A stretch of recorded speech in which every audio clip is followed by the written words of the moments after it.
It's bone. So the concept now is to keep testing these tissues so we can get them into patients. So I apologize that I cannot be with you in person.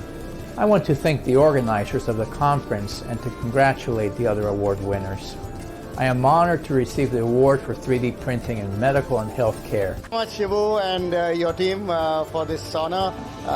More important is the fact that you got us talking. There's a wide variety of collaboration that needs to be done, and you have given us a platform. We look forward to many more developments coming. Hi, I'm Dr. John. I'm the director for Center for Technology of Surgery, Reconstructive Surgery STARS, and I think today we want to thank Shibu John and the Trinity Media for the wonderful presentation. Hi, this is Dr. Sangeeta. I'm an endodontist in Government Dental College and Hospital, Mumbai.